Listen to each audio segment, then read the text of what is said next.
আমাদের মধ্যে যে ব্যক্তি নিজেকে পরিশুদ্ধ করতে পারলো, যার আত্মশুদ্ধি হয়ে গেল, এই ব্যক্তি শেষ হাসি হেসে ফেললো, জান্নাতি হয়ে গেল, সাকসেস হয়ে গেল।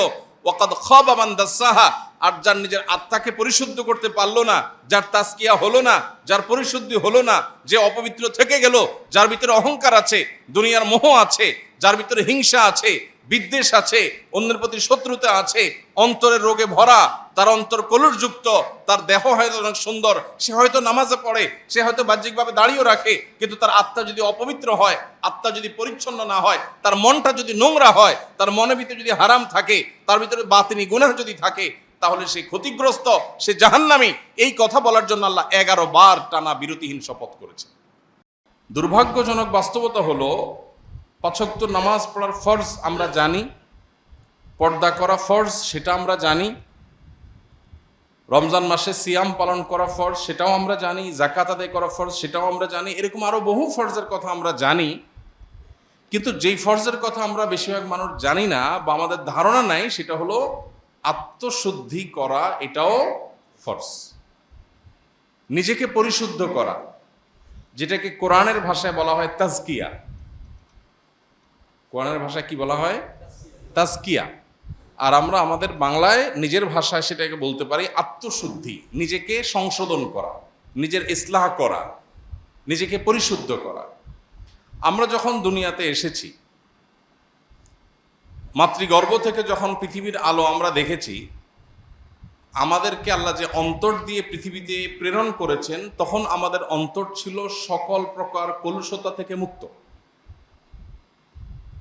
আমরা যখন মাতৃগর্ভ থেকে দুনিয়ার আলোতে এসেছি, তখন আমাদের কেউ আমাদের অন্তরে কোনো অহংকার লালন করতাম না।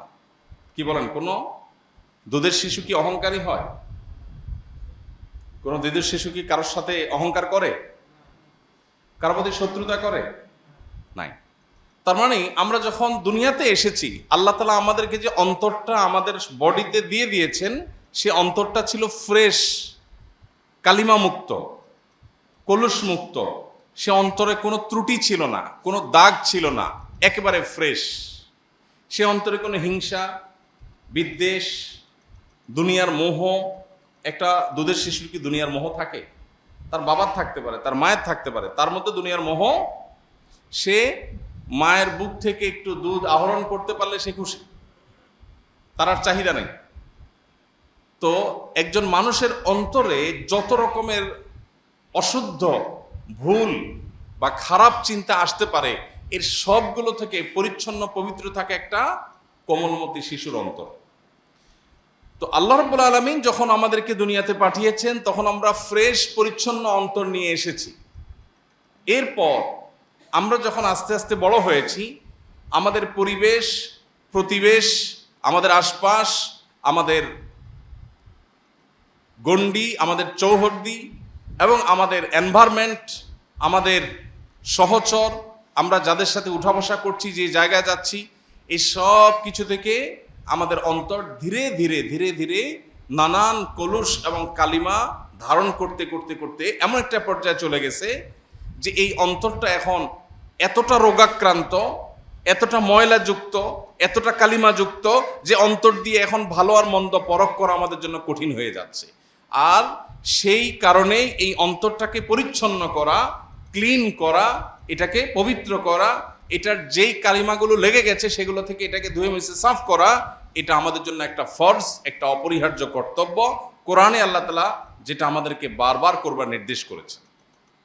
আল্লাহ রাব্বুল আলামিন আমাদের নবী করিম সাল্লাল্লাহু আলাইহি সাল্লামকে যে পাঠিয়েছেন, মৌলিকভাবে তার প্রধানত 3টি কাজের কথা আল্লাহ কোরআনে উল্লেখ করেছেন।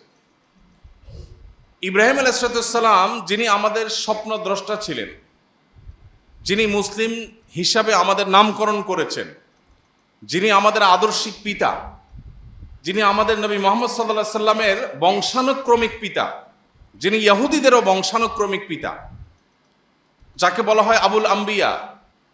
তো সেই ইব্রাহিম আলাইহিস সালাম, তিনি আল্লাহর কাছে দোয়া করেছেন, রব্বানা ওয়াবআস ফীহিম রাসূলাম মিনহুম, আল্লাহ আমার বংশধরদের মধ্যে এমন একজন রাসূল আপনি পাঠান, এটা আপনার কাছে আমার আরজি, দোয়া, যিনি তাদের তার আয়াতগুলো পাঠ করে মানুষকে শোনাবে, অর্থাৎ ওহির কথা মানুষকে জানিয়ে দিবে যে এই পথে মানুষের কল্যাণ আর এই পথে মানুষের ক্ষতি, এই জিনিসটা জানিয়ে দিবে। আল্লাহর আদেশগুলো মানুষকে জানিয়ে দিবে, আদেশ নিষেধগুলো জানিয়ে দিবে, এবং মানুষকে কিতাব এবং হিকমা শিক্ষা দিবে, এবং মানুষকে পরিশুদ্ধ করবে। তিনটা কাজ। আল্লাহ রাব্বুল আলামিন ইব্রাহিম আলাইহিস সালামের দোয়া কবুল করে যখন আয়াত নাজিল করলেন, তখন আল্লাহ রাব্বুল আলামিন বলেছেন, লাকাদ মান্নাল্লাহু আলাল মুমিনিনা ইয বাআসা ফীহিম রাসূলাম মিন আনফুসিহিম ইয়াতলু আলাইহিম আয়াতি ওয়া ইউযাক্কিহিম ওয়া ইউআল্লিমুহুমুল কিতাবা ওয়াল হিকমা। এখানে ইব্রাহিম আলাইহিস সালাম যখন দোয়া করেছেন, তখন তিনি বলেছেন, আল্লাহ আমার বংশধরদের মধ্যে এমন রাসূল প্রেরণ করেন যে রাসূল আপনার আয়াত মানুষকে পাঠ করে শোনাবে, যে রাসূল মানুষকে আল্লাহর কালাম এবং হিকমত শিক্ষা দিবে, এবং যে রাসূল মানুষকে পরিশুদ্ধ করবে। এই যে মানুষ খারাপ পথে চলে যায় তাদেরকে সঠিক পথে ফিরে আনবে, আত্মশুদ্ধির কাজ করবে, সংশোধনের কাজ করবে। এখানে ইব্রাহিম আলাইহিস সালাম সিরিয়াল করতে গিয়ে 1 নম্বরে এনেছেন আল্লাহর আয়াত তেলাওয়াত করা, 2 নম্বরে এনেছেন মানুষকে কোরআন এবং সুন্নাহ বা হিকমার তালিম দেওয়া, আর 3 নম্বরে এনেছেন তাজকিয়া বা পরিশুদ্ধ করা মানুষকে। আল্লাহ তাআলা যখন ইব্রাহিম আলাইহিস সালামের দোয়া কবুল করে আয়াত নাজিল করেছেন, তখন আল্লাহ বলেছেন যে ঈমানদারদের প্রতি আল্লাহ তাআলা অনুগ্রহ করেছেন, এবং অনুগ্রহ করে আল্লাহ তাআলা ইব্রাহিম আলাইহিস সালামের দোয়া কবুল করে একজন রাসূল প্রেরণ ঠিকই করেছেন। তিনি হলেন মুহাম্মদ সাল্লাল্লাহু আলাইহি সাল্লাম। এবং তার ডিউটি কি? ইব্রাহিম আলাইহিস সালাম যে 3টা বলেছেন, আল্লাহ সেই 3টাই বলেছেন, অর্থাৎ ইব্রাহিম আলাইহিস সালাম সঠিক অ্যাড্রেস করেছেন। নবীর ডিউটি 3টা। এই 3টা ডিউটির মধ্যে সিরিয়াল ইব্রাহিম আলাইহিস সালাম তাজকিয়াকে 3 নম্বরে রেখেছেন। আল্লাহ কোরআনে যখন সেটা উল্লেখ করতে গেছেন, তখন সিরিয়ালে তাজকিয়াকে 2 নম্বরে উঠে এনেছেন। আল্লাহ বলেছেন, আয়াতটা কি? লাকাদ মান্নাল্লাহু আলাল মুমিনিনা ইয বাআসা ফীহিম রাসূলাম মিন আনফুসিহিম। এর পরের অংশ কি? ওয়া ইউযাক্কিহিম। আল্লাহ তাআলা ইব্রাহিম আলাইহিস সালামের দোয়া কবুল করে ঈমানদারদের প্রতি অনুগ্রহ করেছেন, তাদের মধ্য থেকে একজনকে রাসূল হিসেবে প্রেরণ করেছেন, তিনি মুহাম্মদ সাল্লাল্লাহু আলাইহি সাল্লাম। তার ডিউটি কি? মানুষকে কোরআন এবং সুন্নাহর আল্লাহর যে ওয়াহি সেটা পাঠ করে শোনানো, যে আল্লাহ এটা বলেছেন, এটা নিষেধ করেছেন। আর দ্বিতীয় ডিউটি হলো ওয়া ইউযাক্কিহিম, মানুষকে পরিশুদ্ধ করবে, মানুষের সংশোধনকে নিশ্চিত করবে। এটা নবী করিম সাল্লাল্লাহু আলাইহি সাল্লামের দ্বিতীয় ডিউটি। 3 নম্বরে বলেছেন কিতাব এবং সুন্নাহ, কিতাব এবং হিকমার তালিম দিবে। তাহলে এখান থেকে বোঝা যায় এই যে অ্যাপ্রোচ, ইব্রাহিম আলাইহিস সালাম নবীদের 3টা ডিউটি, নবী সাল্লাল্লাহু আলাইহি ওয়াসাল্লাম 3টা ডিউটি বলেছেন, আল্লাহ 3টা বলেছেন। ইব্রাহিম আলাইহিস সালামের সিরিয়ালে আত্মশুদ্ধিটা 3 নম্বরে ছিল, আল্লাহ যখন উল্লেখ করেছেন সেটা, তখন উল্লেখ করতে গিয়ে ওটাকে সিরিয়ালে এনেছেন কত নম্বরে? 2 নম্বরে। তার মানে উঠে এনেছেন একটা ধাপ। এখান থেকে বোঝা গেল একজন মুসলমানের কাছে বা আল্লাহর দৃষ্টিতে নিজেকে পরিশুদ্ধ করার গুরুত্ব অপরিসীম। ভাইরা আমার, কোরআনে কারিমে আল্লাহ তাআলা বিভিন্ন জায়গায় শপথ করেছেন, আপনারা জানেন। আল্লাহ অনেক জায়গায় শপথ করে অনেক কথা বলেছেন না? শপথ মানুষ কেন করে, বা আমরা শপথ করি কেন? অবিশ্বাস্য কথাকে বিশ্বাসযোগ্য করবার জন্য, তাই না? যে আমি এমন একটা কথা বলছি আপনার বিশ্বাস করতে কষ্ট হবে, সেজন্য আমি বলছি আল্লাহর কসম। আমার যে কথাটা আপনার বিশ্বাস করতে কষ্ট হবে সেটা বিশ্বাসযোগ্য করে তুলবার জন্যই আমরা কি করি? শপথ করি। আল্লাহ সুবহানাহু ওয়া তাআলা তার কোনো কথায় সন্দেহ করবার সুযোগ নেই। মানুষের কথা সন্দেহ হতে পারে, সে অপশন আছে, কিন্তু আল্লাহর কথার মধ্যে সন্দেহ করার অপশনই নাই। তিনি মহাসত্য, তার উপরে সত্য নাই। যেই আল্লাহর উপর কোনো সত্য নাই, সে আল্লাহ আবার কোরআনে শপথ করে কেন কথা বলতে হবে? আল্লাহর কি কথা বলার সময় শপথ করার দরকার আছে? নাই। ভাইরা আমার, যেই আল্লাহর শপথ করার দরকার নাই, তার সব কথাই বিশ্বাসযোগ্য, বরং বিশ্বাস করতে আমরা বাধ্য, সেই আল্লাহ আবার শপথ করেছেন কেন? আমাদেরকে বোঝাবার জন্য যে এই কথাটা খুব ইম্পর্টেন্ট। ফলে এটা বলতে গিয়ে আমি শপথ করছি, তোমরা যদি এই কথা বলতে তাহলে শপথ করে বলা লাগতো তোমাদের। কথাটা এতটা ইম্পর্টেন্ট, এতটা অতি গুরুত্বপূর্ণ যে তোমরা বললে শপথ করে বলতে হতো। জাস্ট সেটা বোঝাবার জন্য আল্লাহ তাআলা শপথ করেন। শপথের আল্লাহর আরো বিভিন্ন মাকসাদ, আরো হিকমা, আরো রহস্য আছে, যেটা উলামা ইকরাম উল্লেখ করেছেন, মুফাসসিরগণ বলেছেন। আমার আলোচ্য বিষয় সেটা না। আলোচ্য বিষয় হলো আল্লাহ যত শপথ করেছেন, কোথাও একবার শপথ করে একটা কথা বলেছেন, কোথাও দুইবার শপথ করে একটা কথা বলেছেন। পুরো কোরআন জুড়ে বিভিন্ন জায়গায় এরকম শপথ আছে। কোথাও তিনবার শপথ করে একটা কথা বলেছেন, যেমন আল্লাহ রাব্বুল আলামিন বলেছেন ওয়াল আসর ইন্নাল ইনসানা লাফি খুসর। আমরা সবাই জানি এটা ছোট সূরা। আসরের শপথ, আসর মানে যুগ, যুগের শপথ, হ্যাঁ, যে মানুষ ক্ষতির মধ্যে আছে, তবে যারা ঈমান আনলো, নেকামল করলো, ভালো কাজের কথা মানুষকে বললো এবং ধৈর্য ধারণ করলো, এরা কিয়ামতের সাকসেস হবে, আর বাকি সব মানুষ লুজার হবে। এই কথাটা বলতে গিয়ে আল্লাহ আসরের শপথ করেছেন। এখানে একবার শপথ আল্লাহ করেছেন, তাই না? এরকম কোরআনে বিভিন্ন শপথ আছে।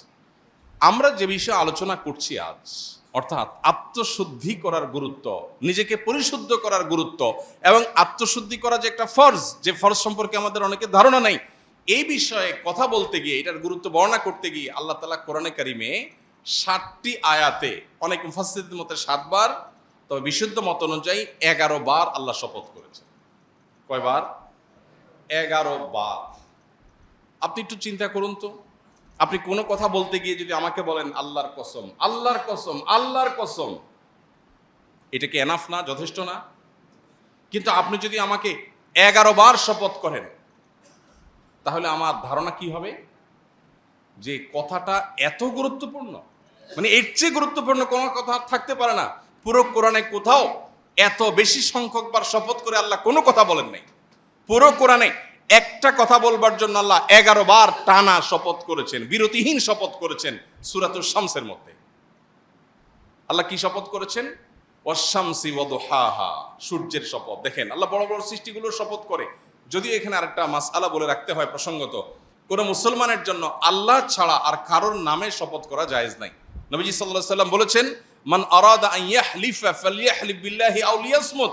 কেউ যদি শপথ করতে চায় সে আল্লাহর নামে শপথ করবে, আর না হলে সে চুপ থাকবে, আর কার নামে শপথ করতে পারবে না।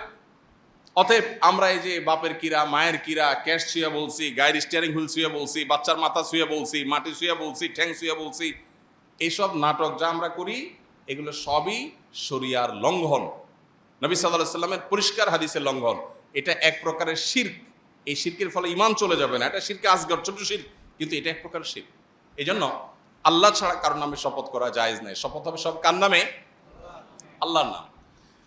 এখন আল্লাহ রাব্বুল আলামিন তিনি নিজেও তার জাতের শপথ করেছেন। আল্লাহ রাব্বুল আলামিন কোরআনে কারিমে কোথাও কোথাও তার এরকম বৃহৎ বড় বড় সৃষ্টিগুলোর নামেও শপথ করেছেন, বরং বেশিরভাগ শপথ সেরকম। এই যে আল্লাহর বড় বড় সৃষ্টির নামে শপথ করেছেন, এটা হলো ওই সৃষ্টির গুরুত্ব বোঝাবার জন্য, আবার আমাদেরকে শপথকৃত বিষয়ের গুরুত্ব বোঝাবার জন্য। তো আল্লাহ বলছেন ওয়াশ-শামসি ওয়া দুহাহা, সূর্যের শপথ এবং সূর্যের যে কিরণ সেটার শপথ। ওয়াল কামারি ইযা তালাহা, চন্দ্রের শপথ আল্লাহ করেছেন। এভাবে দিনের শপথ করেছেন, রাতের শপথ করেছেন। ওয়াল আরদি ইযা তাহাহা, ভূমণ্ডলের শপথ করেছেন। ওয়াস সামাই ওয়া মা বানাহা, নবমণ্ডল এবং সেখানে যা কিছু আছে সেগুলোর শপথ করেছেন। এরকম এতগুলো বিষয়ে শপথ করে আল্লাহ বলছেন কদ আফলাহা মান যাক্কাহা।